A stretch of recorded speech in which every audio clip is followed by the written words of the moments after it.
Welcome back, welcome back, welcome back. I have so many questions, concerns, I'll bet you do. insights into what I'm looking at here, which is, first of all, let's start with the yum yum. Delicious. Serving up very like church lady, Mhm. everyone's eccentric aunt vibes tonight, which I love. I love to see It's it. good to be seen. It's good to be fully seen in my truth. Oh my God. I have a whole story about this look. So this to me is like little old lady from Pasadena just had the Mm. in-ground pool installed. And she just Ooh. came back from church because there's a matching church hat that goes with this little ensemble. But it's locked in the flute. Yeah.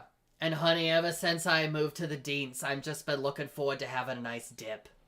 So that's the Give us look. the full look. Give us the stand. Give us a stand. Shall I?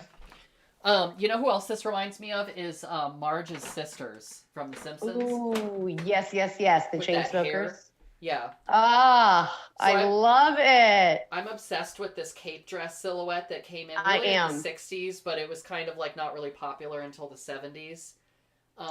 In a very lemon chiffon color. And yeah, it just makes you want to spin. This dress just makes me want to spin, darling. Oh my God. I love it. I love that silhouette on you. Thank you. Easy breezy, lemon squeezy. Literal emphasis on the lemon. Emphasis You are on an the Easter lemon. angel. Thank you. So, this hair. Oh my God, can we talk about this Miss Frizzle moment on my head? Yes, yes. To where did you get this wig? Where did this wig get you? Like, who rescued who, you know? We found each other. Yeah, who rescued who? We found each other really. But no, this was from a burlesque performer at BurlyCon, which is a burlesque convention that happens every year in Seattle area. And she did it real good, girl. It was so smooth, it was so taken care of, and now like over time, I don't know how to take care of wigs. Get in the chat if you know how to take care of wigs. Please Get help in the me. chat. Can Get we in do the a poll? yeah. So I teased it out, and now it's very like just got a perm to go with my in-ground pool. I love it. I love it. Yes, I think I remember this wig. Yeah, I remember it being a little softer. I remember it being a little softer. I love that like low grade shade. That's so good. Girl. No, this is actually, so we're in like peak Eileen and Brooke, which is I have a glass of red wine, and Yeah. I'm assuming you're drinking bourbon out of a Diet Coke can. Just just caffeine free Coke for me today, girl. I'm trying to respect my Oh, age. I'm trying to age gracefully good for because you. because you are looking at a inoculated queen this evening. Newly inoculated queen. I got my vaccine yesterday. Yes. So I'm looking forward to get a going immune system, but you're not really supposed to be too hard on it, so I'm just having caffeine free Diet Coke tonight, which one could argue is actually not too good for your system, but It's like brown cancer water. Well, you want to see the lady of the hour? Here's Loaf. oh, Penny. Oh, look at her little airplane travel pillow. She looks so sad. She looks so sad. Oh, Yeah, that's a big girl. oh, panties. So Penny's had a little bit of a fight. You should see the other guy. He's fine. Oh, walk us through it. Tell Uh, us about it. oh my God, I don't even know. I can't even. It was. I'm still like so traumatized. I'm literally crying like Oh, every 20 girl. minutes. Like I was crying every 20 minutes the first night. But she's good. She has 4 sets of stitches. 4 wounds. 4 sets. That's a lot for Well, anybody. they did 2 sets of stitches and then two glue. They glued the other 2 wounds together. Wow. So there's 4 wounds, and God, like one of them is just you can see the hole of where the tooth went, just like boom, like deep. It's just brutal. Mostly, I'm worried about her like shaving situation because this is really gonna fuck with her grooming. There's like 4 patches of no hair. When you said that, I just imagined her with a a lady razor in the mirror every morning, just Yes, yes, I can Shaving's picture gonna be it. so Like hard for her. I know it's gonna be a challenge. She's looking real beat. But there was videos on my Instagram of her with the surgical cone, and she's too low to the ground, so it kept getting caught. So fortunately, Daddy bought her this donut Daddy. So it worked out. We're It all looks hanging much in more there. comfortable. Send wine. It's just been a really stressful 2 days, but I'm excited to be here. I am also excited you cooked because I would have just cooked this lipstick that I put on at the last minute. Yeah. Listen, I got you. Should we transition to talking about that? Yes, girl. Shall we? Anything but this. Anything but this dumbass next to me. That's what happens when you run your mouth. Yeah. Oh, Run Penny. your mouth. Get told. Mm-hmm. Yeah, she's doing too much. She's doing too much. You doing gotta too calm much. it down. She does. What did you cook for us tonight? All right. Well, I've shown a little preview image of a So our theme tonight is breakups, and I thought, what do you need during breakups? You need mixtapes from like early 2000s alt rock. I think that's a generous term for the genre. Like you need breakup music. No, you need like Dashboard Confessional. Like Correct. T, Oh. because I only listen to that music when I'm like feeling sorry for myself. It is the quintessential pity party music. It's so good. Yeah, love it. So I made comfort food, which comfort food means something different to everybody. So I didn't just want to make it all hot dogs and remember that cheese casserole we made for episode 1? Not having that. So I wanted to make some real food.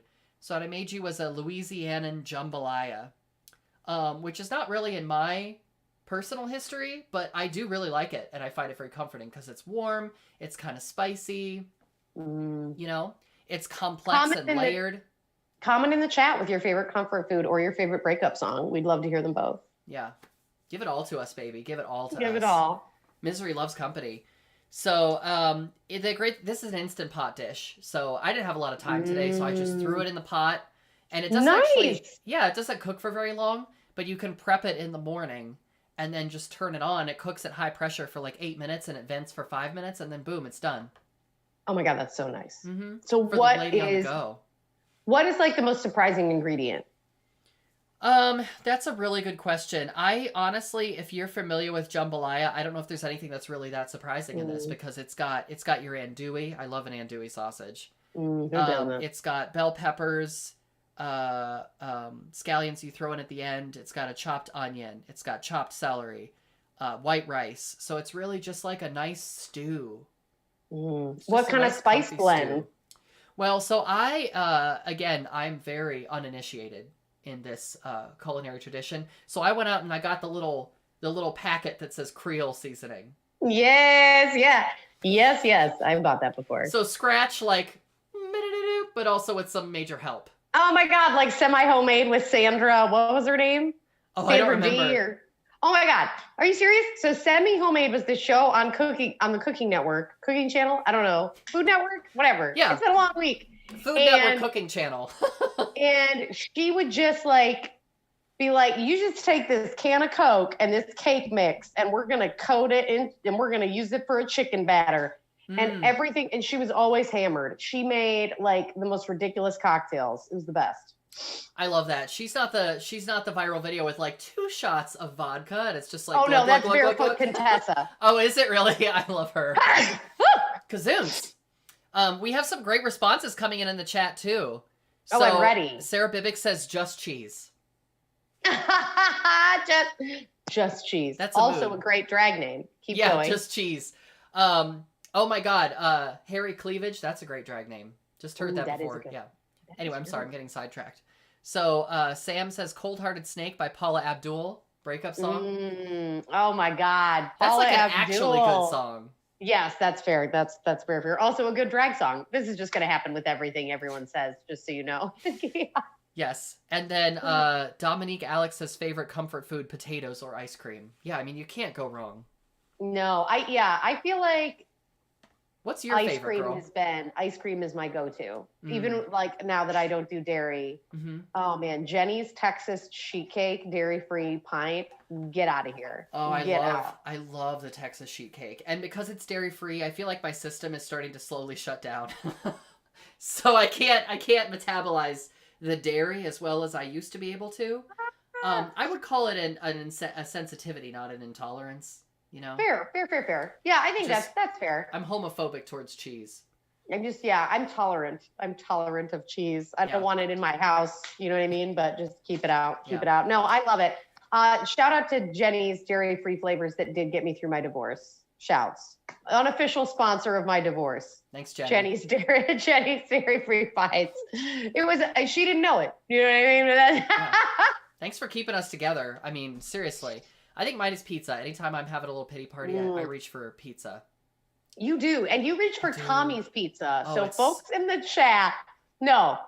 Best in Tommy's Columbus. Pizza. Best. No, it is not the best in Columbus. It is. They take saltine crackers and they somehow turn it into the crust and then they cover it in sauce and cheese. Agree to disagree. I love it. It's so good. I know you love do. The crisp with the goo of the cheese on top. It's so good. Oh. And the pepperonis are just cooked to perfection. Hilarious. So Shots fired. Shots fired in the chat. This is absurd. I can't believe you. All right, comment your favorite pizza. Though my ex loved Romeo's because their ex worked there. So even pizza is laden with breakup challenges. So let's talk about the dish so we can get to the breakup. Yes, let's get to the event of the hour. So this is jambalaya. Difficulty's 2 out of 5 because it's really not that hard, but you do have to like combine things at the right time. So now with that, and girl, I'm on the dish cam. I actually remember tonight. Yo! Can you believe it? Love to see it. All right, so here is my like plated version in the bowl here. Girl, that looks great with the rice mixed in. Mm-hmm. And you cook it right in the Instant Pot, so you don't have to like. Oh, there we go. There's the focus. Oh yes. Little... Even the rice. Yeah, even the rice. You just throw it in there and it cooks it for you.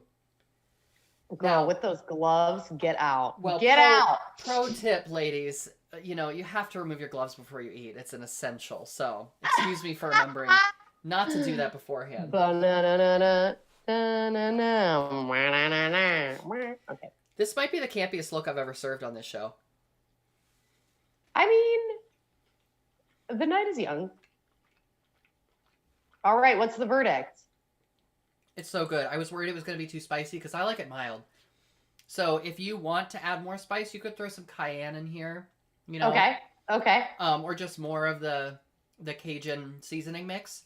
So how much cayenne did you use? I didn't use any cayenne because I was worried. But cayenne is included in the spice mixture, so you could just up the cayenne if you want to. Got it. Okay. Awesome. I love andouille, girl. Just by itself, like I would just buy andouille in the package and cook it and eat it with eggs. It's so good. It is so good. There's like sausage wars down in Louisiana. Shout out to our graphic designer, Laura Sanders. If you need any graphics done, she's awesome. Her fiance, David S. Lewis, otherwise known as Skunky Precious, we were briefly in a bluegrass band. We then broke up, speaking of breakups. There's a sausage down in Louisiana, boudin. I'm saying it wrong, I'm sure. Oh, boudin?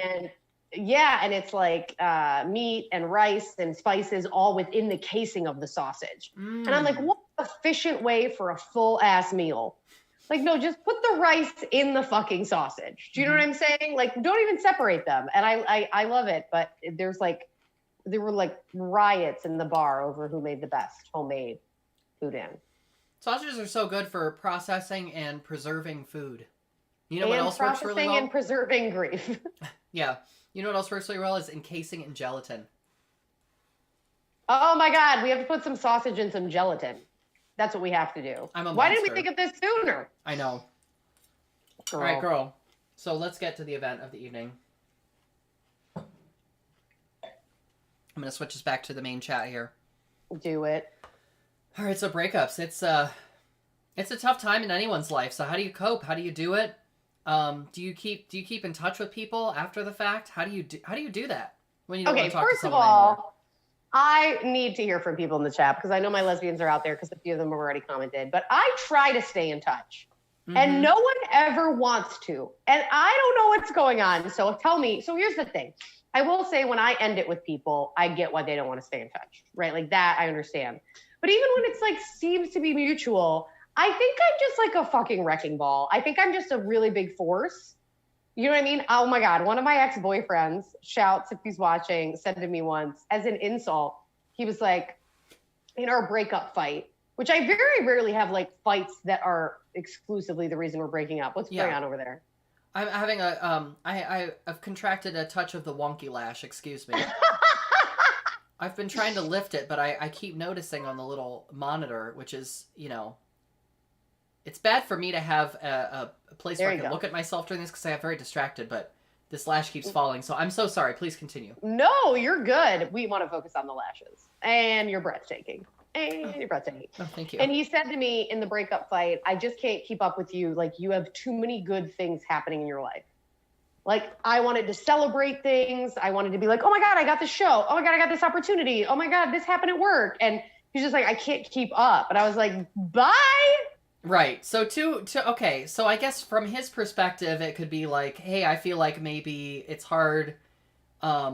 You have a lot going on, and when it's uneven in that relationship, it's like, I can't keep up with you. But on the other hand, Brooke, you need someone who's going to be able to keep up. Well, right. You can't just be pulling an albatross along, to use like literary illusions. I love a rhyme of the Ancient Mariner reference. We like to keep things really relevant. So when we say an albatross around your neck, that's from an ancient poem. Was that on TikTok? Nope, just from some internet moms. Shouts, rhyme of the Ancient Mariner. So, I don't know. Yeah. So I think it's one ex wanted to talk to me for a while, but then I got engaged. And let me tell you, when I got engaged, it was like a light came on and the roaches ran. Like, I don't know why, but I was like, oh, y'all are in my life just to see if maybe. Yep. And then I got engaged and everybody was like, bye. And I was like, well, I thought we were friends, and we weren't. So I learned my lesson. Just get fake engaged every 6 months to see who your real friends are. It's funny too, because I think engagement, it cools some people off, but it also like attracts certain people who are looking for that. Ooh. Because so Trixie and Katya talked about this on one of their episodes of and I loved it, where they were like, if you want a boyfriend, say you have a boyfriend, because there's nothing gay men want more than something they can't have. And I feel like that's not exclusive to the queer community. That's just like that's just a people thing, because I've experienced that too. Really? Yeah. I think it's funny because some people, and I would venture to say the respectful ones, who are like, oh, you've got something going on. I don't really want to share in that, like, the person that I'm dating said to me once, I can be part of an open relationship, but I can't be in an open relationship. And there's a lot to unpack there, but what I think he meant by that is that if someone else has a primary, he's like, oh, okay, I'm okay with going along for the ride, like within a certain boundary of emotional accessibility. Right. But I don't know if I could be with a primary. This is him talking. I don't know if I could be with a primary and then us be open outside of that. And I was like, hey, at least you know what your boundaries are. But yeah, it's wild. It's wild out there with like people, you say that you're in a relationship and then people are like, how's it going though? How long has it been since you've been excited, since you've been passionate? And it's like, hold on a second. Oh my God. Okay. So I've like never had this happen. Also, I just want to point out, and this is literally not a ploy, I never get hit on. In a relationship, out of relationship, I'm always the pursuer. And I think it has something to do with the fact that as someone who presents very femme, I usually am dealing with, because I'm attracted to mask presenting women, they don't believe me, right? They're like, oh, you must be straight. Oh, you must be this. This is a real thing. I've talked to other femmes about it.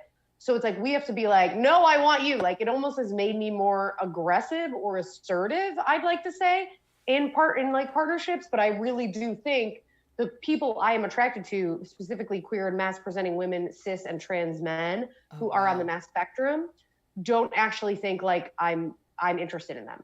Just fascinating sidebar. So I think yes. I don't face that as much. And it could be also because I'm not in the gay male community too.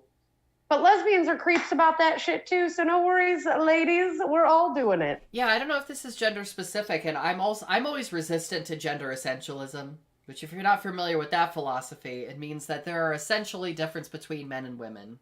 And I'm like, I'm sorry, are there pink brains and blue brains? Because I haven't seen that so far. You know what? Um, it's just for me. It's But if another there example. were pink brains and blue brains, it would be perfect because your brain is purple, like Mine your is, hair, and then yeah. it would be perfect. Yeah, this is my brain. It's like when I take the cap off, it's sort of like when you try to stuff a suitcase too full. Yes, Um, yes, and it just spills out. I love it. yeah, No, I think that's true. I think there's also like, I think there's huge challenges in gay male culture also, like specifically gay male culture. Like yeah, you know what I mean? That again, I don't think it's because of brains. I think it's because of a lack of support and education, and we all come in with our own trauma, and it's exhausting and bullshit, and there's no spaces for us to be together without a bunch of fucking alcohol, and there's so much substance abuse and so much trauma in our very small community on top of no support from our family and friends oftentimes. yes, Super light. yes. Give me a rejoinder. No. I yield my time. No. This is not a debate, ladies and gentlemen. But no, I think you know what, this is a debate where we just agree with each other and talk about how great we look. It really is. We're just like, no, I agree with you, and no, but I think breathtaking. Gender, you are. You know what, girl? You are breathtaking. You can do anything that you want in this world. You're a fully actualized hot woman. I don't know where I'm going with that. It was just. You are an iridescent sunfish. Oh, thank you. It was just time for a mid-cover dish affirmation, but no. It was. We do need to do those more often. We do. We need to work that into the schedule. Cut it in post. All right, keep going. I think gender socialization is very real, though. So, like, yes, my resistance is usually to the like biological argument that it's like, and this usually it's because the biological argument is weaponized against trans people. So that's why I'm typically not a huge fan of that, because it's like, well, you know, your sex parts and your chromosomes, and it's like, no, it's much more complicated than that. So I'm not saying that gender doesn't exist, as much as I would love for it not to exist. Boop, can't do much about the fact that it actually does exist. Yeah. And we need to work within that system. But no, I'm with you that I think the like strategies that we use with each other to get closer emotionally, become vulnerable, but then also when we break up, like what are the we got to kick off the exiting procedures, and what do those procedures look like? Well, and I think it's really interesting because I am also the kind of person who was, when I was younger, I was definitely I was a William Tecumseh Sherman. I'm like, fuck this shit, right? I'm out. And I would just burn Atlanta. Like, I'd just be like, I'm fucking done. You know what I mean? And I think... Yes. I think as I've gotten older and I'm like, well, you know me and you've been through these things with me and they've been so meaningful. And the thing I stumble with, and now this is just therapy, is like finding the balance of... Now you have to reestablish all these boundaries, and you really have to be clear about, all right, what I shared before or what you wanted to know before, you know, you can't know now, and you almost stumble into these moments of supreme intimacy.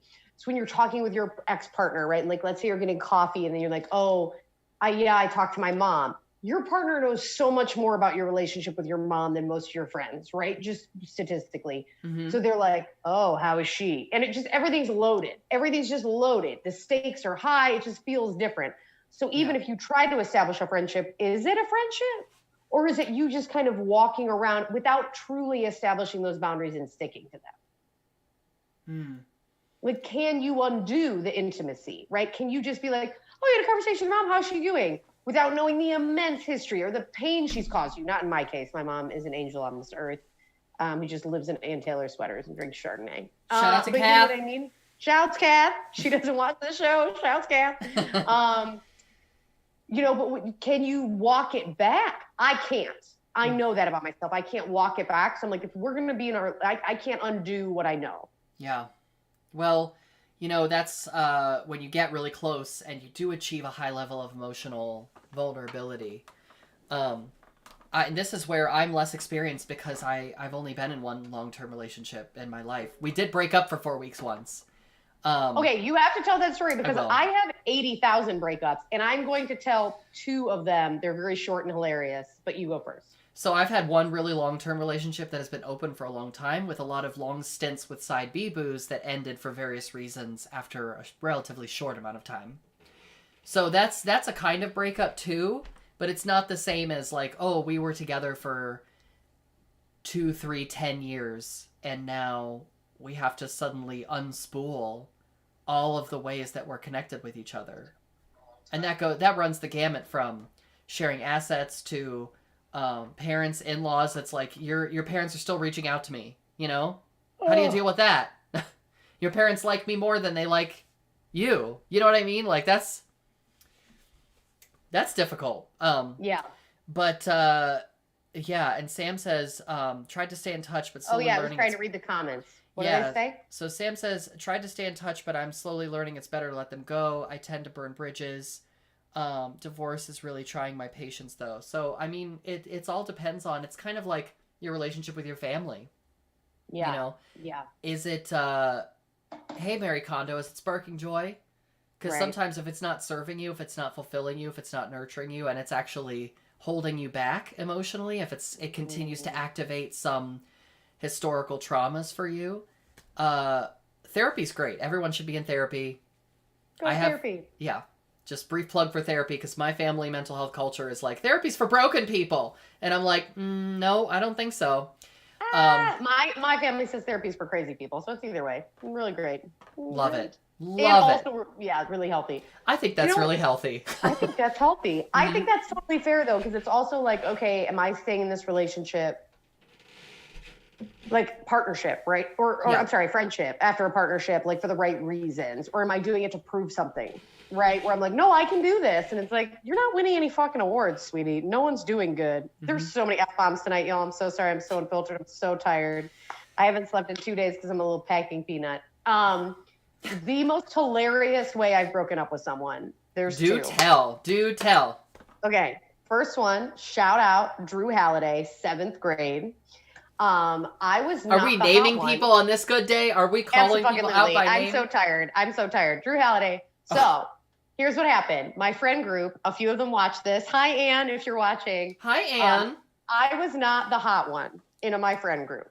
Okay. Well, that was your first mistake. Get out. No, Kel Supreme. It was just like a unibrow, and like I had pubic hair down to my knees starting at 10 years old. I was a very sweet little yeti. Like I was just so furry. And my shout out to my best friends in like junior high. They were so great.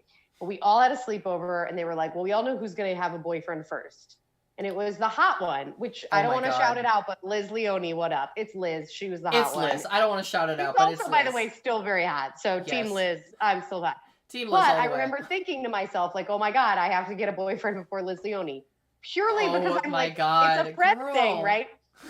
So much pressure. Oh, so much pressure. So I liked Drew. He was very cute. We went to see Armageddon in theaters. And we kissed in my garage after. And when I mean kissed, I mean like, we were like, you know what I mean? So cute. Like... And then the next day I was on the phone with my friend Ann, and he was calling, and I beeped over, kept Ann on the phone, dumped him, and beeped back. And that was the coldest I've ever been. You're like, hold on, I have a call on the other line. Boop, it's over. Boop. So where are we going Saturday night?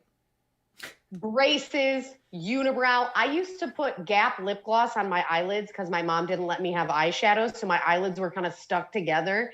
Nothing about this look pulled dudes.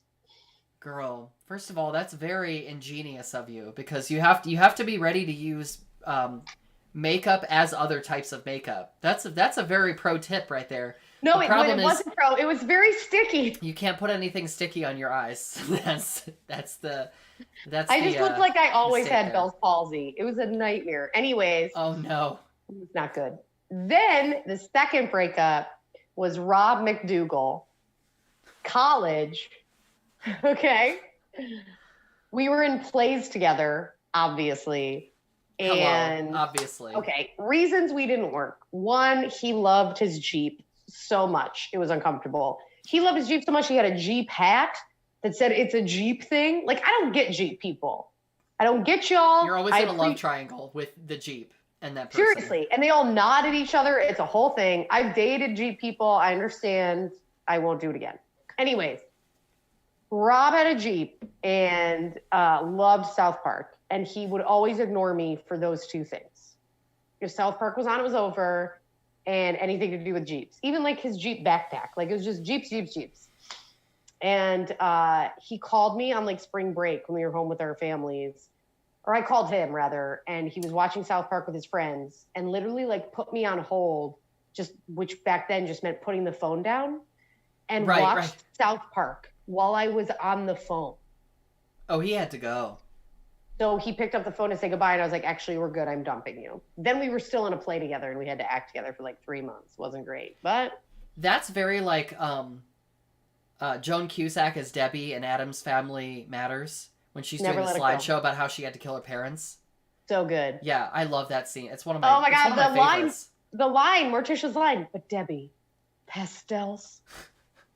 It's you. You're Debbie, and I'm Morticia. And I'm like, they had to go.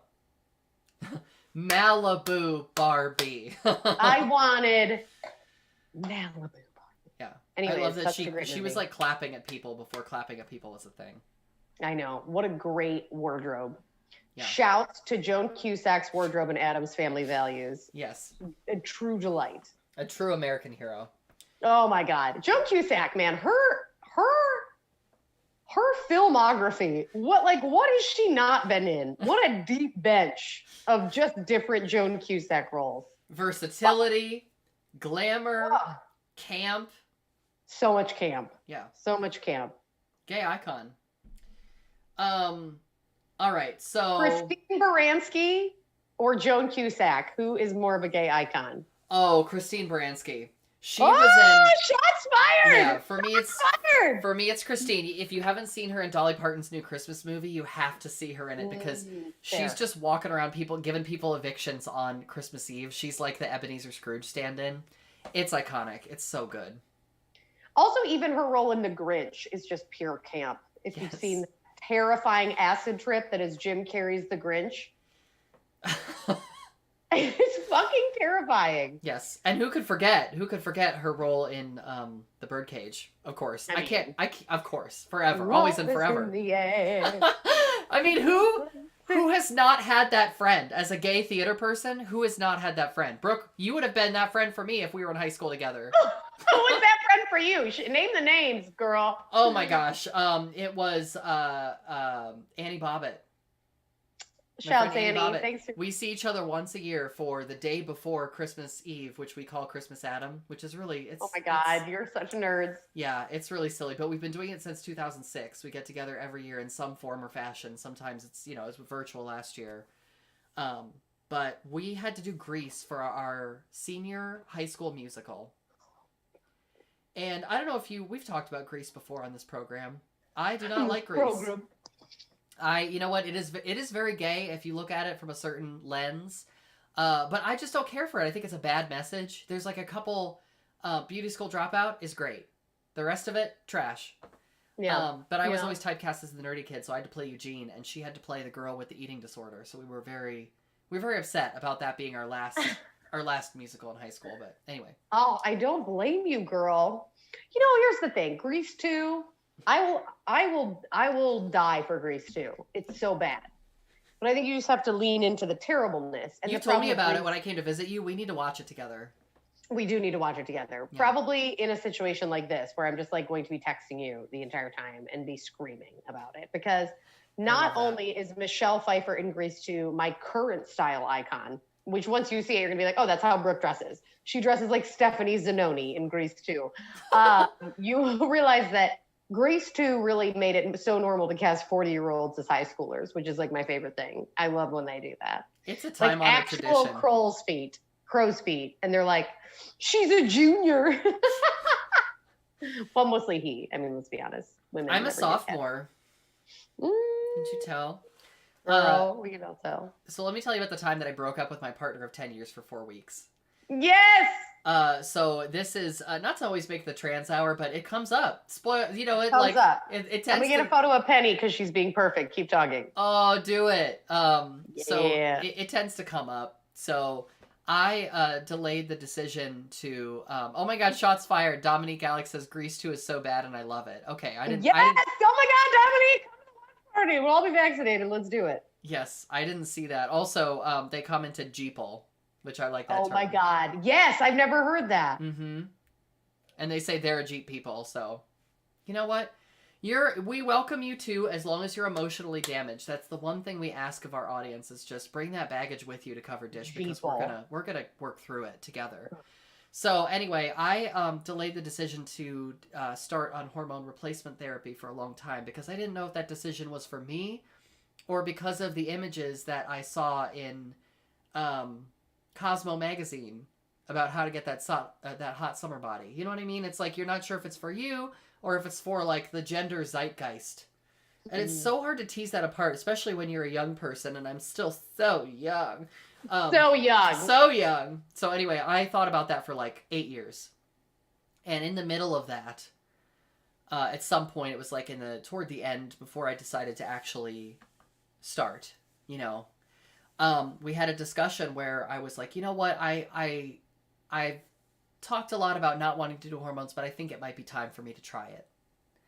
And that prospect was very scary, because you don't know what changes are going to happen to your body before they happen. And we've always been very open about like, hey, if my body could change in a way that you're not physically attracted to anymore, like that's really difficult, but it's real.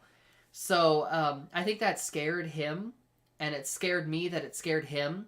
So it was like it was like a scary thing that we couldn't work through together, because I was going through it as a trans person, he was going through it as a partner of a trans person, which is two very, very different experiences.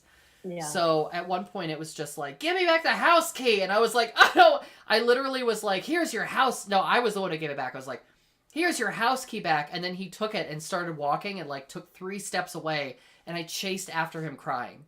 So if that tells you how good I am at breakups, I'm super, super good at it. Oh my God, the house key. Girl, that is a nightmare. Oh my God. It was a full nightmare. So we were, and we're both very clingy towards each other. Like, we're definitely like gross, sappy puzzle piece people. Like, I missed my puzzle piece. You know what I mean? So we would just text each other. When we knew that we were supposed to be texting somebody else, we would text that person and just be like, hey, I had this feeling, you would appreciate it. It's very much Gracie and Frankie, which problematic show, but if you've ever seen Gracie and Frankie, I started watching a few episodes of it. I haven't seen it. It's, you know what, Lily Tomlin and Jane Fonda are great in it. Yeah, and I think it's a very positive representation of like people discovering sensuality in their advanced years, and like navigating divorce, and it's like stuff we haven't seen before, right? Yeah. Gay people who are elderly, fantastic. That's new content. Subscribe. Yes. But anyway, I really related to them, especially Lily Tomlin's character. There were certain things that she could only share with her ex. So she was like trying really hard not to reach out to that person, but she just keep reaching back out to him. And it's like, oh, I've seen that before. But I also think, thank you for sharing that. That was really beautiful. Anytime, Queen. I think, I love the space, even though it was an ideal, some of the space you gave each other. Like, obviously that was a very traumatic thing, but you came back around and you came together. And I think if you didn't do that and didn't go through that, you wouldn't necessarily, I think that's important. I think that's an important piece of this, is in whatever journey you're going through and whatever changes you're going through. Yeah. That sometimes there does need to be space. Lesbians are really bad at space. We're super codependent and terrible. And it is something that in my 30s, it's been a focus of mine, especially through the lens of non-monogamy, to say, what can I get from my partner and what can I get from other people to not lean on my partner as much. Yeah. And that's been really important for me, especially in a pandemic. Like, the past year, with my divorce and my move and my accident and you've been through so many life events. Right. So to have any one person, a parent, a partner, anyone go through that with just me, like, that's not fair. You know what I mean? I think there's something to kind of the space you gave each other, maybe even in that moment, to be fucking mad. Yeah. Like, just to be mad. And we contain multitudes. Like, I think the space to be mad is really important. Yeah. And there's a lot of pressure being someone's one and only. And I think maybe that's a future topic, is codependence. Oh my God, yeah. Also, I have had, we're going to end on this. We could write a book. And honey, It's the Better Homes and Gardens Cookbook, 1965. I was going to show this at the beginning because I really think it coordinates with the outfit, but I forgot. It coordinates with covered dish. It is our theme. It really is. It really is the Look covered at dish. that. Yes. The Oh my God, I covered love dish. it. Yeah. We should have sent that to Laura for inspiration. She nailed it anyways. Well, it has the picnic cloth. It really has the picnic cloth bathroom. So anyway, I know. What we're trying to say is we're crushing it. Please continue. I don't remember saying. Oh, yes, I do. Okay, so I was in Columbus this week, and there was a guy playing the electric violin outside of Target. And he was playing the sappiest. Yes. And It was cute. Like people, he was busking and people were giving him money. But the electric violin just sounds like very cheesy to me, right? And he had background music with it. So he was just like playing the one line. And he was playing all the cheesiest songs. Like the song from Twilight, like the I'll Love You for 1,000 Years song. I don't know. I'm not singing it. Anyways, just all these like terribly cheesy songs. And then he played that John Legend song. What is the song everyone loves? The Curves and Edges. What is it? All of Me. And I haven't heard that song in so long. And I re-listened to a girl, and it's codependent as fuck. It is codependent as fuck. It's so fucked up. And I just think we will absolutely have to talk about codependence. But specifically, if you've never listened, or if you haven't heard that song in a while, listen with a non-monogamy lens. It's terrifying. He absolutely takes women's heads and turns them into fancy hats with a scalpel. Not him specifically, but someone who does that. I know he's married to Chrissy Teigen. I'm sure they don't turn people's heads into hats. Or maybe they do. They're extremely wealthy. If anyone could play the most dangerous game in real life and hunt people for sport, it's John Legend and Chrissy Teigen. And on that note, we ran long. We love you. Thank you for being with me in my most unhinged. Thank you for joining my live Easter egg, Eileen Galvin. Fabergé, honey, Fabergé. Fabergé or bust, Queen Gills. All right, and we'll see you next week on Tuesday at 7 p.m. Eastern Standard Time for the next cover dish. Bye. Mwah.